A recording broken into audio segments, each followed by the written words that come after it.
natured. He's one a very difficult man. He can beat the hell out of you. So the friend said, no, call his bluff. Call his bluff, meaning try him out one of the days. Defy. See, my sisters, I'm not calling on you to defy, please. So now, this man says, you're going to have the tea ready by 7 o'clock or else. So the woman says, or else what? Or else I'll have it ready. You see, this is what we're talking about. May Allah subhanahu wa ta'ala grant us humility and humbleness. We lose our temper sometimes. Obviously the moral is slightly different from the story. I just mentioned it because it came to my mind.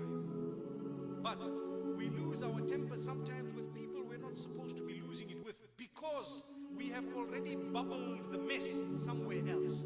How many men are guilty of going to work and something happens there? Because you cannot vent your frustration with your boss, you come home and vent it on someone else who is innocent.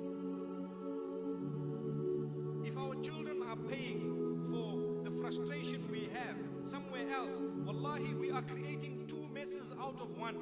Because now your children's minds will be messed. And as they are growing up, they will be in a big mess. Dad is a person you can't talk to him. Dad is never here, number one. Number two is when he is, he's never happy. He's always in a bad mood. Why? You are creating a mess for your own children and your family. Sometimes parents come and say, you know, my son is on drugs, my daughter's on drugs. And I sit sometimes and I ask them, how often or how regularly do you have a meal with your child? Do you have a meal or 2 meals a day? How much time do you spend with your children? How many times have you embraced your own children? And how many times have you told them you love them?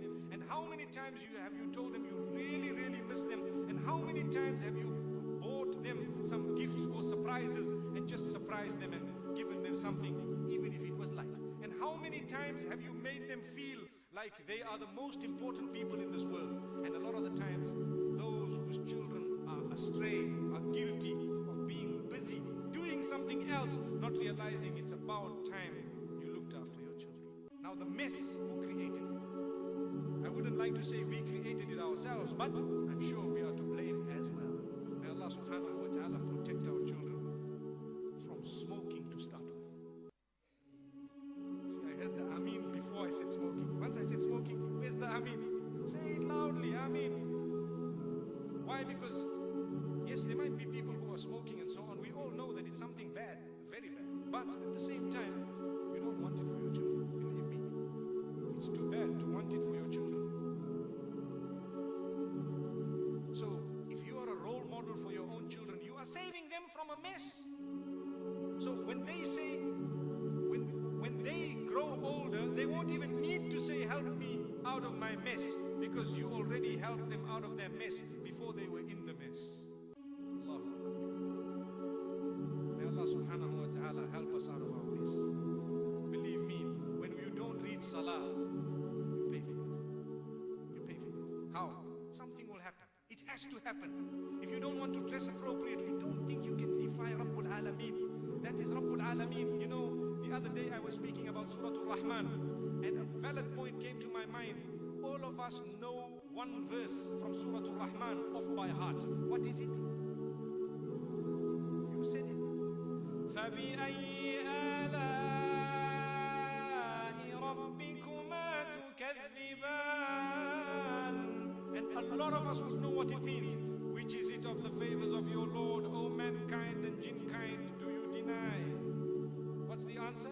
We don't deny anything, Ya Rabbi. But the answer is not good enough verbally. You need to display that answer in your actions. When you don't want to dress properly, you are saying, Ya Allah, you've given me this, you've given me that. Don't worry, I'm denying all of that. I can still dress how I want. Allah says, my worshipper, you want to pay for it? Allahu Akbar. Allahu Akbar. Allahu Akbar. May Allah make us from those who can dress appropriately. It's not difficult. Believe me, there are new Muslims, reverts, who are dressing properly against all odds. And we, born Muslims, we don't want to dress properly. So Allah says in the Quran, وَإِن تَتَوَلَّوْا يَسْتَبْدِلْ قَوْمًا غَيْرَكُمْ ثُمَّ لَا يَكُونُوا want to turn away, we will replace you with others who won't be like you. They will do what we want them to do, not like you.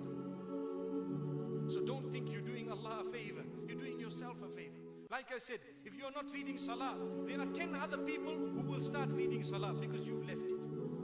Don't think Allah needs that from you. But the biggest problem is, then we cry when we are in a mess. Because we never ever turned to Allah. وَإِذَا أَنْعَمْنَا عَلَى الْإِنسَانِ أَعْرَضَ وَنَأَى بِجَانِبِهِ وَإِذَا مَسَّهُ الشَّرُّ كَانَ يَئُوسًا. In another verse Allah says, وَإِذَا مَسَّهُ الشَّرُّ فَذُو دُعَاءٍ عَرِيضٍ. Allah says, man, when we give him goodness and we make his life easy, he turns away and lies on his side. He turns away from us sometimes. And when we inflict him with something, he makes a broad dua. You know what's a broad dua? A broad dua, some of you might have seen it in the masjid. You know, people make dua like this, right? Some people make like this. Have you seen it? Some people make like this. Have you seen it? Then you get the uncle saying, Ya Allah. Hey, he's got a big problem. Allahu Akbar. Allahu Akbar. Allah grant us ease. No, it's not the size of the problem. Obviously, people think that when you got a big problem, you get more. No. That's where your hands are doesn't mean broad or short. But people begin to cry. But brother, my sister, did it need Allah to inflict you with harm before you turned to Him? Is that what was needed? Well, if He loves you, He'll do that for you.